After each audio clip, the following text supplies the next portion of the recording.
Yeah, well, that's the thing. Comedy, as we know it, it is open, and yes, it can be raw. And what happens is it crosses the line, and it's the purest example of what's your rights here in America, which is freedom of speech. So it's just like music. You know, you can say, in other words, a comedian can sit up there and talk about the president, literally, and he cannot go to jail for that because it's freedom of speech. Now, he can't say a threat, but now what has happened is we have all of the feminist groups. We have all of these different things that's in place now, and it is way different than even 5 years ago. Now, whatever you say, when it comes to anything along the lines of gay and lesbian lifestyles and choices, you're in a world of trouble. And that's where we at right now. So you definitely better not say nothing like that on the job. In a lot of other social settings, or in his case, an entertainer or somebody that's definitely in the public's eye, they say something, here we go. It's a snowball effect. It's just, I don't know, man. It's went way left to me. I mean, it's just out of control to me. My thoughts on that, bro. Yeah, I think that society is so PC now and so politically correct that it's not even funny. And in this situation, they went digging, they went searching. Someone had to go dig these old things up to try to shame him, knock him down, embarrass him, or make him acknowledge the LGBT community. I mean, the SJWs, and then they just wanted that. And I like how he did not fall into that trap. He did not fall into it and have to get on his knees and beg and apologize. He said, I have addressed this. I've talked about this. And if you're able to pull up those old tweets, can't you pull up the ones where he apologized? And I like that. I mean, he shouldn't have to. I mean, he's a big star. He got money. He's in movies. And this should have, I mean, why did it just come out now? That's my thing. Well, because that's, again, you already said it. That's what happens now. I'm going to go back, especially if you're on top. I'm going to go back and pull something for leverage, and I'm going to push it out there. And usually when they do that, it's not because somebody's sitting up there with their feelings hurt, because this wasn't even in front of people. This didn't happen live on a TV show on one of his stand-ups just last Saturday. This actually is a tool. That's the point.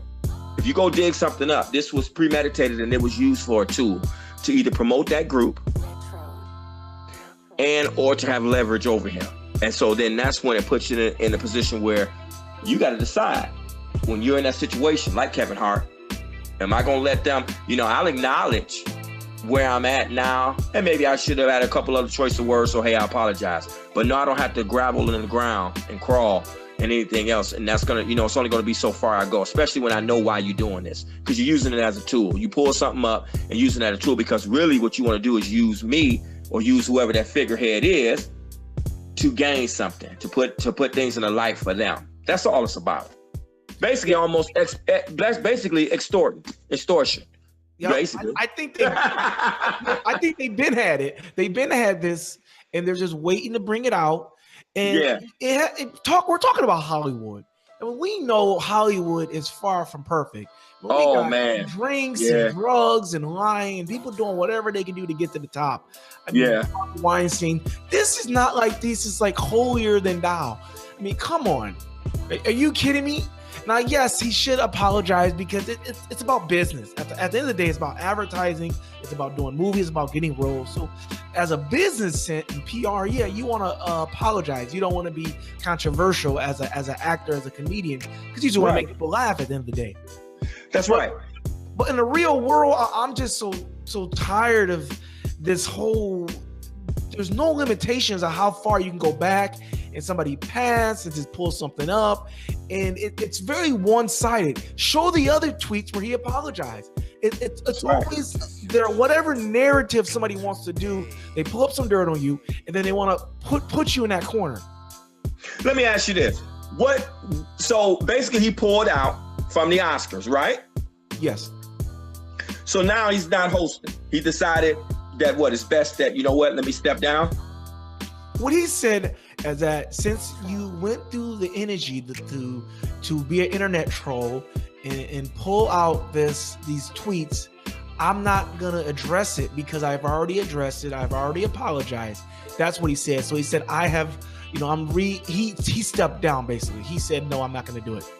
Okay. And sometimes that's the best thing to do, to also, send a statement as well. I'm gonna move on. I'll deal with you guys later and readjust it after y'all cool down. But I said my piece. I'm not gonna be imprisoned by this, in the moment. And I'm going to just move on. And that's pretty much it. What's amazing is you have a lot of other groups and other people who make a stand. Once again, we hate to bring it up. Well, no, actually, we don't hate to bring it up. But other scenarios like Kaepernick and other stances that are taken by groups of people, whether if it's black or whatever, right? Well, that gets scrutinized and you shouldn't be doing that and stay in your place and shut up. And LeBron James, hey, shut up. You heard what the reporter told him, shut up and y'all should just shut up and dribble, be quiet and play football. Or now that can get silenced, but notice how something can get pulled up on someone that says something against gay and lesbian lifestyle, for example, in this case, and it wasn't even nothing current, but even if it was current, they're all over you. But any other group of people who want to stand for some kind of either, if not even just a protest, but just trying to just make sure that it's spoken of on, equal rights, things like that, that's a problem. It's such a double standard, but what else is new in America? You're right. If it doesn't fit their narrative, you can't do it. As we know, the LGBT and gay community it's a narrative. They want to be accepted. They want to be married. They want to have them in movies and shows. So they're pushing that narrative. The moment you take a stance and take a knee or do anything outside of that mainstream narrative, it's like, shut up, don't talk about that. Shut up and dribble. And that's what they want to shut you up. They want to keep you in that bubble. And I think that everybody has an agenda. Yes, that's the key right there. That's what I was saying about the Kevin Hart thing. It's an agenda. It was. It definitely was. And so that's where we're at right now. I mean, like I said, in a nutshell, to wrap it up, I'm just glad, like you mentioned too, that he took his, it wasn't about him. He wasn't unapologetic, and he wasn't, nonchalant and blew it off. He did address it. He had already addressed it, but basically he said for the last time, that I've addressed it, and I tell you what, I'll just step down, but I'm not going to continue to go on with dealing with this and keep it in the forefront because I've already moved on past that point anyway and grew and in a different space. And so you're not going to tie me down with this. I know what y'all doing basically, and you have an agenda, and I like that stance too. And that's where it is. And I'm just going to be on my whole purpose of even wanting to touch on this subject is because I just think more people need to do that. That's the point. That's the moral of the story here. Following Kevin Hart and how he handled that, I just think more people need to do it because really and truthfully, not only is some of these groups are using, they're taking clickbait, they're pulling up stuff, and they're trying to blackmail you. They're trying to extort you to do whatever you want. And to be honest, whether they like it or not, I'm going to be honest. I'll use another term that really they're doing too. They're also bullying. Yeah, they are. To try to maneuver to get something. They're bullying. How dare you say it? Even if it was 10 years ago, why'd you say it then? Let me bully you to apologize and crawl and acknowledge how you've done this. And it's all because what you just said. Really, we have a real agenda is what it is on getting in a spotlight and getting our information and our group enhanced. And that's really what the real agenda is here. So like I said, going forward, I just, that's what happened in this situation. But what I hope is more people respond and handle them the exact way like Kevin Hart did in a dignified but firm way. Yeah, and I'm also looking at an article right now where Nick Canton came out and defended Kevin Hart, and he named other comedians in the past that also had homophobic jokes and tweets. Oh man, that's been going on forever. Eddie Murphy, 10 years Eddie ago. Murphy, all of the greats. Eddie Murphy, Martin Lawrence. It's been plenty of them. And again, I have no problem with it, with those jokes. No different than they make jokes about everything. I've seen comedians make jokes about their own people. Let's say, of course, the two I just named was black people. How much do they talk about us as a community and things that we know we might do that's necessarily not good, but when they say it in a form of how they're saying it, it's funny. It's comedy. They may talk about somebody. Like I said, we've heard comedians directly say things about a president. And whether if it's serious or they put a joke with it or whatever. I mean, that's comedy. And like I said, it's like almost the purest form, other than music, of you exercising your rights to freedom of speech, especially as long as it's not any threats. Yeah, I don't think we're having too much freedom of speech anymore.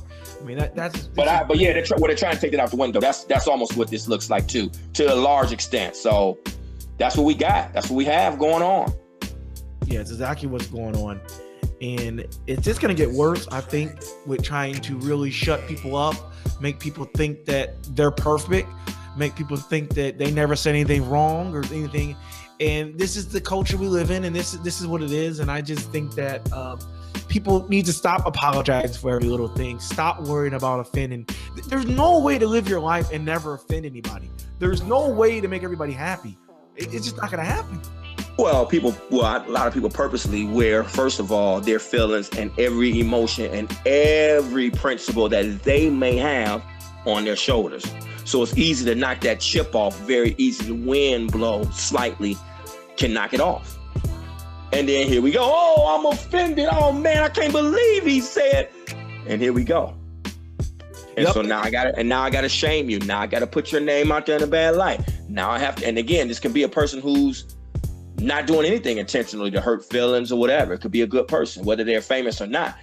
But they could easily get shamed just by, any little thing that just, like I said, that just you wore those feelings and your thoughts and things like that on your shoulder, and it's easy pushed off. And next thing you know, you have that. So this just another evidence and another piece of evidence to what happens. Like I said, and again, not just Hollywood. I mean, this is happening actually with regular civilians, everyday Americans, everyday people at the job site, in social events and all those things. So this is what we have. But hey, man, again, good subject. I know we want to get on top of this. Like always, we bring you the hot topics and the things to talk about, and we just give our 2 cents on it. And also we like to, we like to get other thoughts too from everybody that's checking us out and listening. So make sure you hit that like button, that subscribe button, hit that share button. And this is D-Marl from Let's Talk About It. Make sure you go over there, subscribe to my channel. I just started it last week. And hey, appreciate you, Tom. And we're going to keep doing what we do. That's right. Thanks for coming on. Giving the people the subjects they want, man. That's it. Yep. All right, guys. Thanks for listening, and we'll see you again next time. Thanks. Later.